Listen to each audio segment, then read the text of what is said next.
Meus amados, meus queridos irmãos, que a graça e a paz do nosso Deus e Salvador Jesus Cristo seja com todos os amados em suas vidas, famílias, ministérios. É com muita alegria, com muita satisfação e diante de Deus com um espírito sincero de louvor que nós aqui estamos mais uma vez para juntos buscarmos a iluminação e o esclarecimento da palavra de Deus para mais uma questão, para mais um tema dentre tantos outros, através dos quais temos sido edificados pelo Espírito Santo. E vamos ao tema de hoje. Por quem Jesus morreu na cruz? Por toda a humanidade ou apenas pelos eleitos? Se apenas pelos eleitos, então por que a Bíblia declara o oposto? Se morreu por todos, isso inclui também o anticristo? Meus amados, o capítulo 5 de Romanos me ocorre imediatamente quando nós entramos nessa questão, que em teologia, na verdade, é aquilo que chamamos de expiação limitada ou expiação ilimitada. Ou seja, Jesus morreu por quem? E o livro de Romanos, no capítulo 5, ele costuma ser a passagem mais trabalhada por aqueles que investigam uma boa resposta para essa questão. Nesse capítulo, a gente vê o termo todos e a gente vê o termo muitos. E esses dois termos eles mudam de significado de acordo com a construção frasal ou então ao serem confrontados com a analogia geral das Escrituras. Vamos analisar isso. No verso 12 do capítulo 5 de Romanos, eu peço aos irmãos que abram suas Bíblias, capítulo 5 de Romanos, nós vamos passear por este capítulo. O versículo 12 está escrito assim: por um homem, Adão, entrou o pecado no mundo. A morte passou a todos os homens, porque todos pecaram. O termo todos aqui, evidentemente, alude à totalidade do mundo, visto que os contextos, tanto imediato como remoto, eles indicam que todas as pessoas do mundo, sem exceção, pecaram e vêm ao mundo, por conseguinte, já mortas em pecado. É isso que a gente vê em Romanos, todo o capítulo 3, em todo o capítulo 3 de Gálatas, no capítulo 2 de Efésios, 1 João 1 e 2, Salmos 51, verso 5, Provérbios 20, verso 19, o capítulo 53 de Isaías, etc., são passagens que nos mostram isso. O versículo 15 do capítulo 5 de Romanos: pela ofensa de um, que é Adão, morreram muitos. Aqui o termo muitos denota, na verdade, todos. Você vai me perguntar, por quê, pastor? Porque o versículo 12, que é o contexto imediato, ele mostra que a morte passou a todos os homens depois da queda, e não a muitos. Além disso, como nós vimos, o contexto remoto ele também revela que o pecado original ele é extensivo a toda a humanidade. Já o versículo 18: por uma só ofensa, que é a de Adão, veio o juízo sobre todos os homens para condenação. Por um só ato de justiça, que é o realizado pelo Senhor Jesus, veio a graça sobre todos os homens para a justificação de vida. O termo todos aqui, à luz do contexto imediato, ele se refere sem dúvida à totalidade da humanidade pecadora. Afinal, irmãos, todos nascem debaixo da condenação, visto que Deus nivelou toda a humanidade debaixo do pecado, como nós vemos em Romanos 11:32 e em Gálatas 3:22. Por outro lado, pela mesma lógica, todos os que crerem, considerando que Deus não faz acepção de pessoas, como a gente vê em Romanos 2:11 e em Tiago 2:1, podem ser alcançados e podem ser salvos pela graça de Deus, como nos mostram João 3:16, Marcos 16:15 e 16, Tito 2:11, 1 Timóteo 2:4, também o 4:10 e 1 João 2, de 1 a 2. Já o versículo 19 diz: pela desobediência de um só homem, que é Adão, muitos foram feitos pecadores, e pela obediência de um, que é Cristo, muitos serão feitos justos. Aqui o primeiro muitos, como nós já vimos, equivale a todos. Já o segundo, curiosamente, denota poucos em relação à totalidade. Como assim? Vamos analisar isso. Embora o Senhor Jesus tenha provado a morte por toda a humanidade, irmãos, como a gente vê em Hebreus 2:9, haja vista ter Deus encerrado a todos debaixo da desobediência, para com todos usar de misericórdia, como está em Romanos 11:32, a Bíblia mostra que poucos são os que entram pela porta da salvação. Isso está em Mateus 7, de 13 até 14. Essa é a explicação. Em Romanos 5:6, a palavra de Deus ela assevera que Cristo morreu a seu tempo pelos ímpios. Ele não deu a sua vida por um grupo seleto de santos e de justos, e sim por ímpios e pecadores. Paulo explica melhor o sentido de morrer pelos ímpios nos versículos posteriores. Ele diz: dificilmente alguém morreria por um justo, pois poderá ser que, pelo bom, alguém se anime a morrer. Mas Deus prova o seu amor para conosco pelo fato de Cristo ter morrido por nós, sendo nós ainda pecadores. Versículos 7 e 8. O calvinismo ensina que Jesus morreu pelos eleitos. Bom, isso é uma contradição bíblica severa, já que Paulo diz que Jesus não morreu por eleitos, ele morreu por pecadores. Além de ímpios, irmãos, nós éramos por antecipação inimigos de Deus, visto que nós já nasceríamos em pecado, como está em Romanos 3:23 e Romanos 5:12. E Paulo esclarece: se nós, quando inimigos, fomos reconciliados com Deus mediante a morte do seu Filho, muito mais, estando já reconciliados, seremos salvos pela sua vida. Romanos 5:10. Não existem, irmãos, justos de nascimento. Se hoje nós somos considerados justos, é porque nós fomos justificados pelo Senhor Jesus. Isso decorre do seu sacrifício vicário e expiatório. Logo, muito mais agora, sendo justificados pelo seu sangue, seremos por ele salvos da ira. Verso 9. Então, diante do que eu acabo de expor, por quem Cristo morreu? Ele morreu por todos os pecadores, pelos ímpios e pelos inimigos de Deus. Ou seja, o Senhor deu a sua preciosa vida por mim e por você que está me escutando agora. Glória seja dada ao Salvador do mundo. E eu quero também destacar aqui, irmãos, que o próprio João Calvino, ele conjecturou sobre isso. Existe um livro chamado Comentário aos Gálatas, publicado pela editora Fiel, no ano de 2017. Na página 145, eu destaco uma frase de Calvino. Pois é a vontade de Deus que busquemos a salvação de todos os homens, sem exceção, porque Cristo sofreu pelos pecados do mundo inteiro. Que contradição calvinistas crerem e ensinarem aquilo que seu próprio mestre maior não ensinou. Então, apesar da doutrina calvinista ensinar a expiação limitada, ou seja, que Cristo morreu apenas por um pequeno grupo de eleitos, Calvino, pelo menos nesta obra citada, conjecturava o contrário.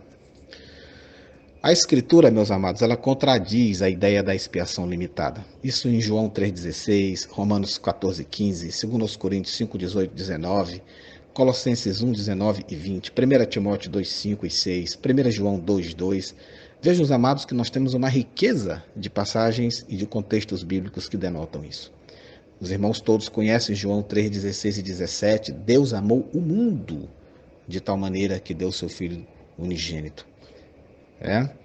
Deus enviou seu Filho ao mundo, não para que condenasse o mundo, mas para que o mundo fosse salvo por ele.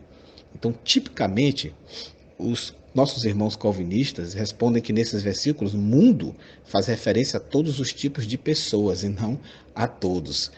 É uma engenhosidade tremenda para não admitir aquilo que claramente o texto fala. E isso, irmãos, tornaria impossível interpretar todas as passagens onde o Novo Testamento conta que o mundo é pecador e caído, no sentido de que somente algumas pessoas, ou seja, todos os tipos, seriam pecadoras e caídas. A interpretação calvinista de João 3, 16 e 17, ela parece se encaixar numa exegese muito defeituosa, meus irmãos, que tem sido utilizada de forma forçosa para justificar a expiação limitada. E eu quero aqui citar outras referências bíblicas que provam que Jesus morreu por toda a humanidade, por todos os pecadores, por todos os ímpios. Isaías 53:6. Todos nós andávamos desgarrados como as ovelhas, cada um se desviava pelo seu caminho, mas o Senhor fez cair sobre ele a iniquidade de nós todos. Isaías 53:12. Porque ele carregou o pecado de muitos e intercedeu pelos transgressores. João 1:29. Eis o Cordeiro de Deus que tira o pecado do mundo. João 3,16, eu já citei. Deus amou o mundo de tal forma que deu seu Filho unigênito para que todo aquele que nele crê, não pereça, mas tenha vida eterna. João 12,47. Se alguém ouve as minhas palavras e não as guarda, eu não o julgo, porque eu não vim para julgar o mundo, mas para salvá-lo. Ele veio para salvar o mundo. Romanos 5,6. De fato, no devido tempo, quando ainda éramos fracos, Cristo morreu pelos ímpios. Ele não morreu pelos eleitos. Romanos 5,6 afirma que ele morreu pelos ímpios. Romanos 5, 18 e 19. Consequentemente, assim como uma só transgressão resultou na condenação de todos os homens, assim também um só ato de justiça resultou na justificação que traz vida a todos os homens. Logo, assim como por meio da desobediência de um só homem, Adão, muitos foram feitos pecadores, assim também por meio da obediência de um só homem, Jesus, muitos serão feitos justos. É claro que o muitos que receberam o pecado de Adão, meus amados, são todos. É claro que o muitos que receberão a salvação em Cristo também são todos. Evidentemente, todos os que o aceitarem. Segundo aos Coríntios 5, de 18 a 19. Tudo isso provém de Deus, que nos reconciliou consigo mesmo por meio de Cristo e nos deu o ministério da reconciliação. Ou seja, que Deus em Cristo estava reconciliando consigo o mundo, não lançando em conta os pecados dos homens, e nos confiou a mensagem da reconciliação. A palavra de Deus afirma que a igreja tem que pregar o evangelho para o mundo, para os ímpios, porque esse ministério, ele recai sobre a igreja. Jesus morreu pelo mundo. 1 Timóteo 2, de 3 a 4. Isso é bom e agradável perante Deus, nosso Salvador, que deseja que todos os homens sejam salvos e cheguem ao conhecimento da verdade. Deus quer que todos os homens sejam salvos e cheguem ao conhecimento da verdade. 1 Timóteo 2, de 5 a 6. Porque há só um Deus e um só mediador entre Deus e os homens, o homem Cristo Jesus, o qual se entregou a si mesmo como resgate por todos. Esse foi o testemunho dado em seu próprio tempo. 1 Timóteo 4, 10. Se trabalhamos e lutamos é porque temos colocado a nossa esperança no Deus vivo, o Salvador de todos os homens, especialmente daqueles que creem. Hebreus 2, 9. Vemos todavia aquele que por um pouco foi feito menor do que os anjos, Jesus, coroado de honra e glória por ter sofrido a morte, para que pela graça de Deus em favor de todos experimentasse a morte. 1 João 2,2. Ele é a propiciação pelos nossos pecados, e não somente pelos nossos, mas também pelos pecados de todo o mundo. Quem se atreve, irmãos, a levantar doutrina, ensino contrário ao que tão claramente é exposto pelas Escrituras?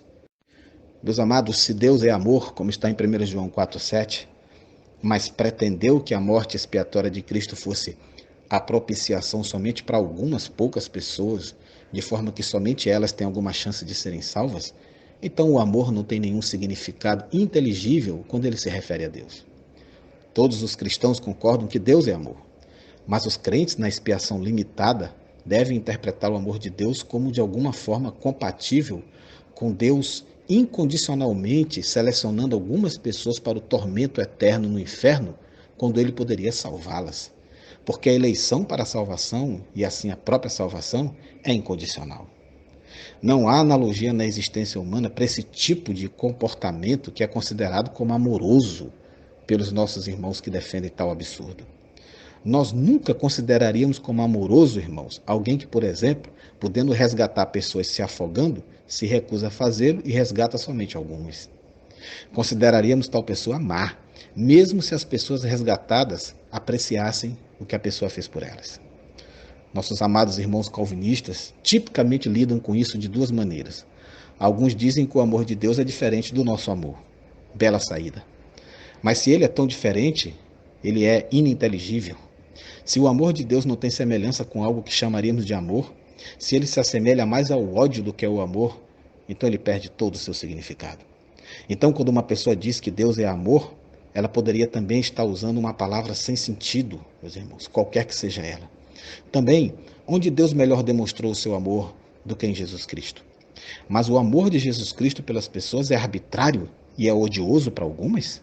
Ou Jesus Cristo, em seu amor por todas as pessoas, revela o coração de Deus? O calvinismo ele acaba tendo que pressupor um Deus oculto, muito diferente de Jesus Cristo.